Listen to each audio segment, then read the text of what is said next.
Welcome. This is James Corbett of the Corbett Report with your Sunday update from the Center for Research on Globalization at globalresearch.ca on this 10th day of July 2011. And now for the real news.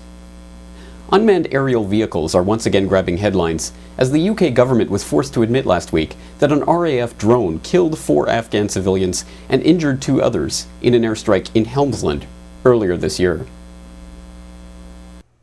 Expressing deep regret over the incident, a Defense Ministry spokesman said, "An ISAF investigation was conducted to establish if any lessons could be learnt from the incident or if errors in operational procedures could be identified."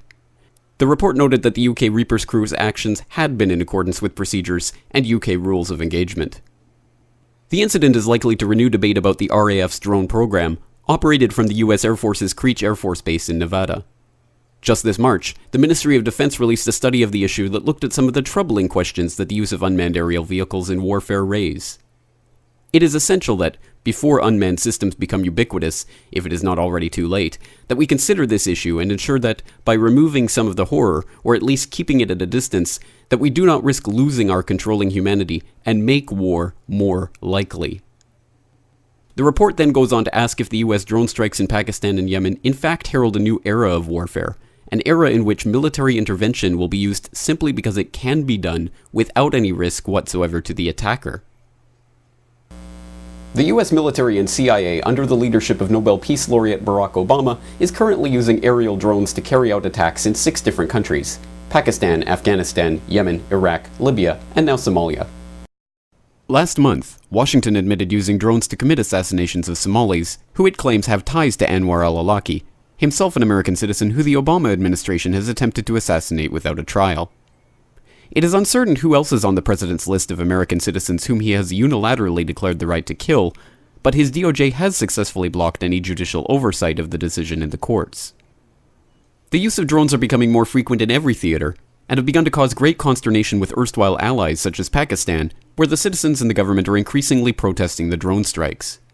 From 2004 to the end of his presidency in January 2009, the Bush administration launched 46 drone strikes in Pakistan. Since taking over the White House, Peace Prize recipient Obama has launched 213 such strikes. Now, reports are surfacing that the CIA is building a secret base at an undisclosed location that will be used for carrying out assassinations in Yemen.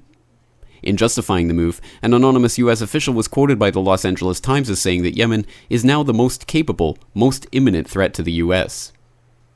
It is uncertain how a small nation of 23 million people in the Arabian Peninsula with a defense budget 1/300th the size of America's could possibly pose any type of threat to the largest, most well-funded military in the history of the world, but the justification for the drone strikes have been made numerous times by various government officials.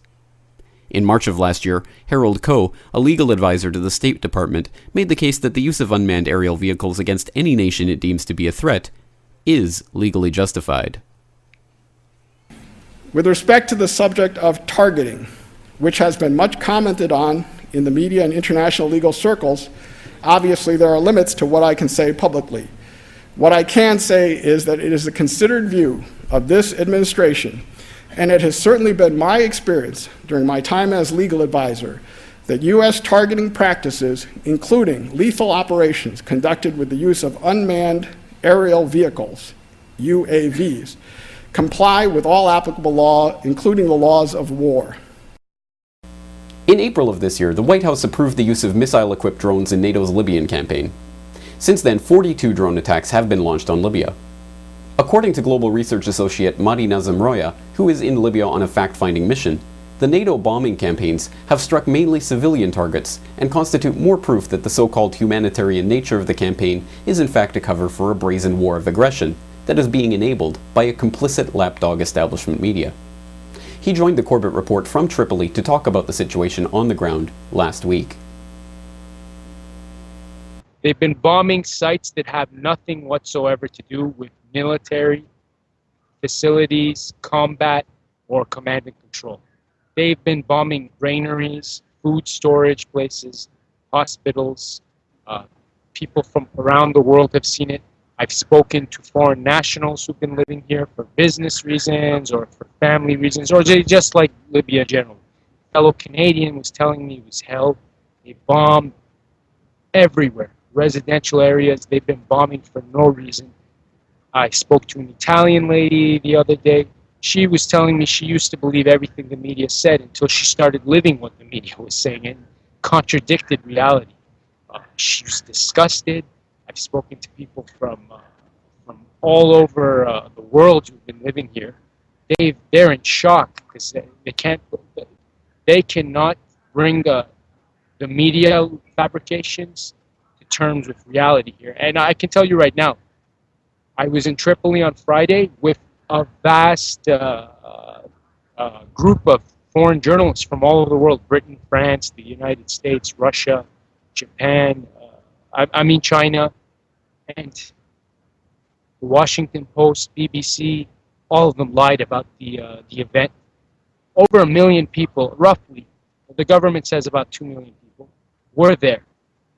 And they said nothing about it. And all these people were there freely. No one forced anybody to come. The next day, the BBC reported, because a lot of these people came out of town to show their support for the government and for Libya and to show they're against this war of aggression by NATO. So a lot of them slept there during the night, and they left in the morning. And BBC reported that they're fleeing Tripoli.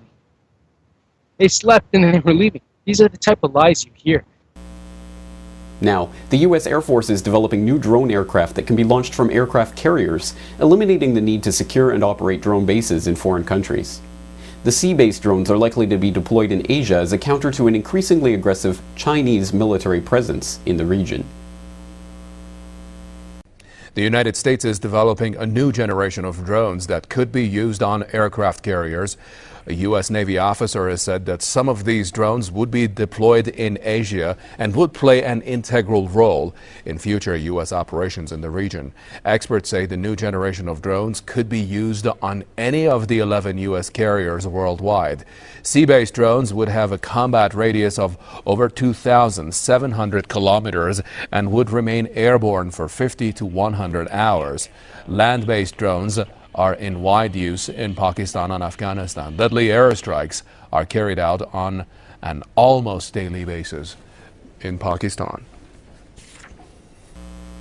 The fear is that the U.S.'s aggressive use of drone strikes in multiple locations against countries with whom they are not at war is setting a dangerous precedent and spurring a new arms race. The Economic Times reported last Thursday that China is now ramping up its own research into drone technology, which it plans to sell to strategic partners like Pakistan, itself the victim of numerous American drone strikes.